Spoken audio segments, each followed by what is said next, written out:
By the end of this episode, we'll have either found ourselves in an accidental title race, or we'd have been brought right back down to earth with a bump. Hello and welcome to Club 5 Part 10 of Non-League to Legend. I'm Kev, and coming up on today's episode, we have two massive Premier League matches. We're away from home against the only two teams who are currently above us in the league. We're away against Arsenal. We're going to pretend that Mansfield game in the FA Cup doesn't exist. And then we're away against Manchester United. That's an unbeaten Arsenal team as we hit the halfway point of the season. They've played everybody else apart from us, and they're still unbeaten. Let's go there and beat them, and then go and beat Man United. It's all going quite well at the moment. It's possible. It's really unlikely. Even if we lose both, we're still going to be very much in the Europa League hunt, that would be a massive overachievement this season. But since you've been last with me, whatever I normally say, we're just winning lots of football matches. We were in the middle of a 5 straight win run, and we've actually won 7 of our last 8 Premier League games. And there's only 1 defeat in, 3 months? We're in decent form. And this is the team that we're taking out there to try and get a result out of Arsenal. A draw would be... I'd be over the moon with a draw. So we've got Svillar in goal, a back four of Amavi, Panzo, Oliveira and Storaro, because we've got a few issues with our right backs. Danilo obviously is unavailable because he's on loan to us from Arsenal, and Ralston is just recovering from an injury and isn't really recovered enough to come in. So we're back to the old days of having Storaro at right back, and also Amavi's having to play at left back because Leo's injured. So we're back down to no fullbacks again. Brilliant. Onomar, Marco and Suto are in midfield. Marco's now in the team because Portanova's been injured pretty much since the last episode. But Marco has come in and has been doing a fine job, starting to fulfil some of that potential that made us want to bring him in from Barcelona in the first place. He's now played the last couple of games and he's doing really rather well. And then we've got Adonis, who is having a cracking season. 14 goals from 15 appearances, in behind Guindal and Miller. If you're wondering why Cesar's still not in the team, it's because, of course, he's injured again. This time he has a twisted ankle. I wonder if at some point, pretty soon we're going to be scrolling his injury page, and he's only 23. But at what point do they start taking off some of the early injuries or some of the minor injuries just to make it a readable document? Because as it stands, we don't need to know about that tight calf or the virus. I'm more interested. It's 2 weeks with a virus. Perhaps that's caused all his other injuries. But he's now had 1, 2, 3, 4 major injuries in his career. 3 of them in the last year. And now he's got another moderate injury. I don't know that this guy is ever going to make it. He had such potential. He's still valued at £30 million. And if we can find anyone stupid enough to give us £30 million for him, we will bite their hands off. He's played 3 games for us in the last year. They're all substitute appearances. They're all completely ineffective. Yes, I'll take £30 million for Cesar if anyone wants to offer it to me. Let me know down in the comments if you'd like to buy him off me for £30 million. Or I might even take 28. Because, your subscribers, I've got to do you a little bit of a favour. So, did I just see they've got Pingu up front for them? Hold on.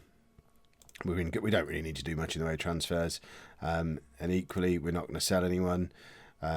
Yes, Weather is good. Yes, I won Manager of the Month, which of course means I'm going to lose. We all know the rules around that. But I need to see who's up front for Arsenal.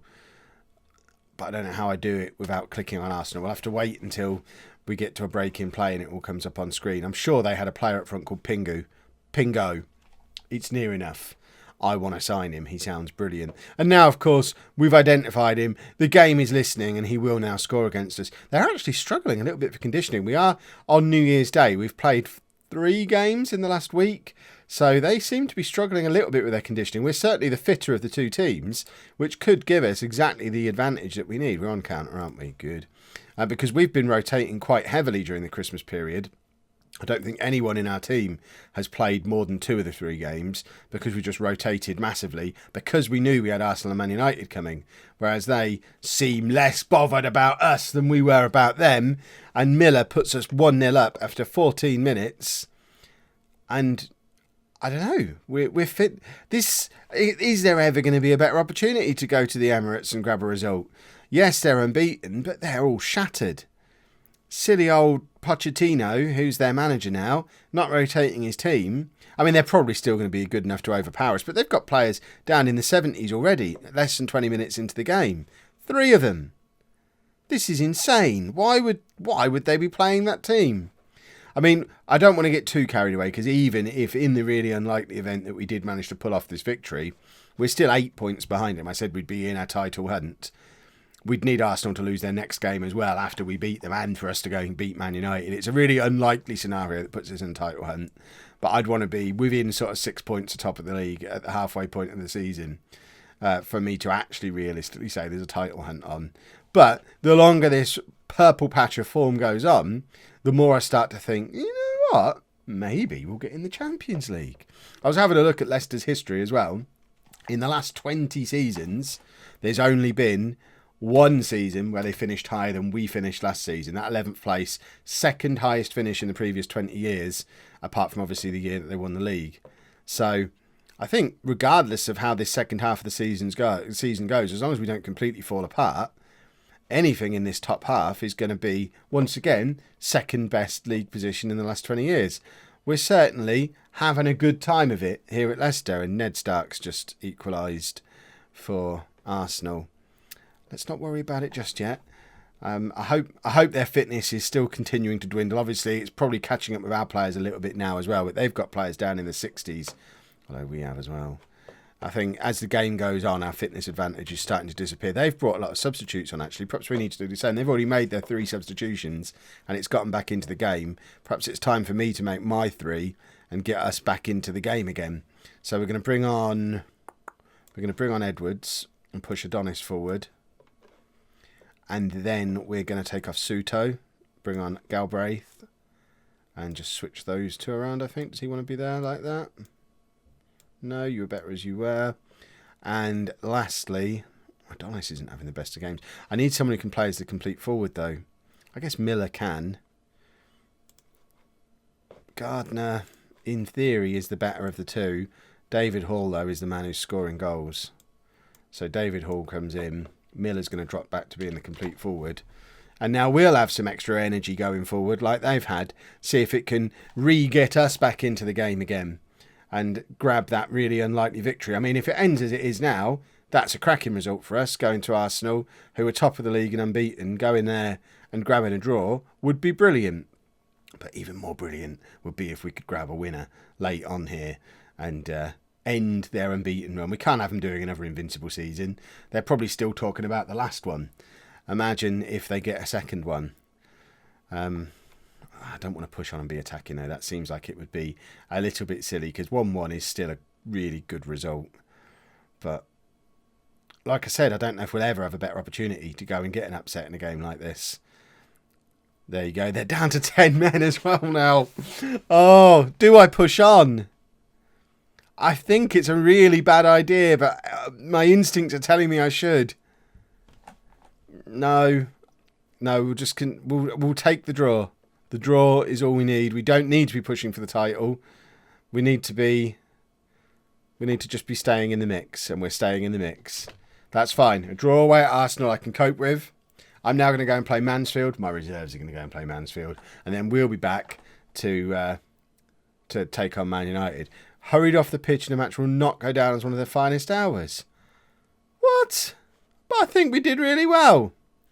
Silly bear. Yeah, we drew 0-0 with Mansfield. I don't want to talk about it. But it is the January transfer window. So player so far has arrived. I'm not going to show you who else we're in for at the moment, but there are other players that we're considering bringing in, but they are reliant on some players leaving first. But this guy is someone I've been tracking since sort of October, November time. Sergio Yances, 25-year-old Peruvian international goalkeeper, 4-star current ability. He is better than Svilla. Svilla is constantly being linked with moves to Real Madrid and Bayern Munich and whoever else it might be. They're always in for him. I am worried he's not going to be around for much longer, despite the fact his transfer value is crazy low. But I think we've actually made an upgrade as part of the replacement. Jan says Bayern Munich were also in for this guy as well. We fought them off and have signed him for £5 million. He has been at West Brom in the Premier League for 5 years previously. They got relegated last year. He's gone to Brazil for half a season, played out of his skin, and we get him for £5 million. I think cracking piece of business, and he comes straight into the team for today's game against Manchester United. Why are they that way round? They should be that way round. I can't remember who the team was for the Arsenal game because it was completely different for the Mansfield game. So, quick recap. We've got Jancis in goal. A back four of Amavi, Panzo, Oliveira and Danilo, who obviously didn't play against Arsenal. Onomar Portanova returns. He's now fit again to play. Not fully fit, but such an important player. We'll bring him back into the team with Suto in midfield. And then Adonis in behind Gwindal and Miller. Let's get into the game. Squad number for him. Splendid stuff. And remember, same rules apply for this Manchester United game as did the Arsenal game before it. Yes, he's going to score today. He's great. I don't know. Stop doing such long touchline interviews. But if we can come out of this with a draw, that's an incredible result that then keeps us in the Champions League mix. I mean, realistically, even if we lose, we're still in the Champions League mix. If we could get a really, really unlikely victory, then all the better. But Man United have won... how many seasons are we in now? 7, 8? They've won all but one of the Premier Leagues since this save has been going. They're a very, very good team, as you can see by some of the players they've got at their disposal when that flashes up on the screen. So just like with Arsenal, just surviving a game like this with the squad we've got would be an achievement and a half. So that's our plan as we go into this game as Lukaku fires over. And we haven't yet seen Jancis make a save. He hasn't needed to yet, but I want to see him be an absolute superstar. I think proper upgrade of our goalkeeper. According to the star ratings, I know we don't fully trust him. 1-0 down. I know we don't fully trust the star ratings, but as far as they're concerned, if I sort my whole squad according to current ability by star rating, he comes in as the third best player in our entire squad. So I think that'll do as a goalkeeper. Build with a solid keeper. Beaten at the near post. I mean, there's a good start for you, eh? That moves. I mean, still, even if it ends like this, we're still 6 points clear of Liverpool in this Champions League spot, and we're more than halfway into the season now. So we've had an incredible first half of the season, even if we lose today. And we're still in this game. We're only 1-0 down. We're not really creating very much. Although, to be fair, we've had the same amount of clear-cut chances as United have. Although they are just cutting through us as if we're not there again, and that's 2-0. And it seems like they're pretty much just scoring against us at will. I'm not blaming the goalkeeper yet. I know some of you down in the comments will. But I'm not blaming him yet. I don't think he could have done anything about either of these goals. And we were due a thumping by one of these big teams. We've gone to Chelsea. We've gone to Chelsea and got a result from them. We've gone to Liverpool and got a result. I think we did all right against Man City as well. We obviously got the draw against Arsenal in the first part of this episode. Sooner or later, we were going to go away from home and we weren't going to be able to ride our luck any longer. And someone was just going to thump us. And that day might be today. Although it looks like City are now losing in their games. We've moved back up to third place in the league. So we're going to end the episode happy anyway. Because regardless of what happens, we're going to be in a Champions League spot. And we are still only 2-0 down. Although there's not really much in the way of attacking performances from any of our players there. I mean, that's problematic. Let's go and create some chances in this second half. Although, still, we've created one clear-cut chance. They've created one clear-cut chance. Yes, we've only had one shot on target in the entire game, and they've got all these half chances as well. But I don't think there's a huge gulf stats-wise between the two teams. 39% possession, I guess, is a little problematic. But then we are playing counter-attacking. The idea is we do let the opposition have the ball. There you go. We've seen him make a save. Yay! That's the start of a beautiful career as our goalkeeper. Now he's made his first save. 2 goals in. Right, what are we going to do from here? Onomar tries to find Suto. I don't know if he was looking for Suto or Danilo. Either way, it bounces off the back of Danilo. And United are pressing us again. And Danilo again with a weird header into sort of the side of... I don't even know if it hit one of our players or if it hit Lukaku who was running through. But Miller's on the ball now, running at their defence. It's another one of these really, really long highlights where it's just going end to end. Nothing really is happening. And worryingly, they've got the ball. So I guess this is going to be where they score. Unless our interception here is going to lead to us going up the other end, grabbing a goal for ourselves. No, it's them. It's them. Never fails. The long highlight always ends with a goal. We know this to be true. and it's now 3-0. We should probably, I don't know, should we stop counter-attacking? I don't really want to see the replay of what happened here because that was poor. We do need to think in terms of our goal difference. So we've already got the lowest goal difference of anyone around us because we're boring Leicester. I don't know. I think we just stay counter-attacking and just take our medicine. Like I say, we were due. Let's hope it doesn't get too messy. We don't want to lose 8-0 and have the stuffing knocked out of us. This is just everyone's had a go at putting us in our place, and now Man United are the team who finally do it. Oh, my phone's ringing. Apologies. Much apologies for the interruption, which if I hadn't told you about, future Kev probably could have dealt with, but I'm not into making future Kev's life easier. I want to give him a difficult task because we're losing and I want to punish him for it. Right, Adonis not playing well. Let's get Almeida on. He hasn't been on for a little while. We'll give Gardner a try. We may as well just try some players who we're not really using very much at the moment. Probably need to take off Portanova as well because he's just coming back from that injury. And Onamar can be our deep line playmaker. And there you go. That's the team that gets back into the game. It's going to be the day Gardner arrives as a regular striker for us. So he was quite useful. I think when we first arrived, first half of last season, I vaguely remember him being all right. Then I think he got an injury, fell out of the team, went out on loan for the second half of the season, has never really got back into the reckoning this year. He's a little bit older than Miller, but is, in theory, still young English with potential.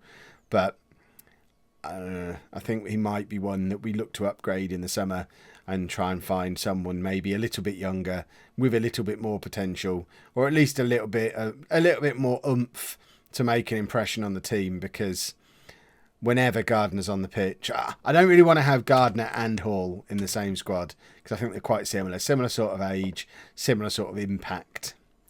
And I'm obviously going to pick Hall because he's my boy. Right, we are third. I mean, we're third. Third is still brilliant. We are 14 points off the top of the league. So in answer to the conundrum I set at the start of the episode, we're obviously not going to be in a title hunt this season. But there is, I mean, we're looking good for Europa League qualification. And you never know, we might be able to just cling on to a Champions League spot. Well, I think it's going to be a bit of a tall order. Let me know down in the comments where you think we're going to finish this season and whether you think I should be doing any more transfer business here in January. If you've enjoyed that, please make sure you leave a nice big thumbs up for me. Subscribe to the channel for daily Football Manager videos. And thank you very much for watching.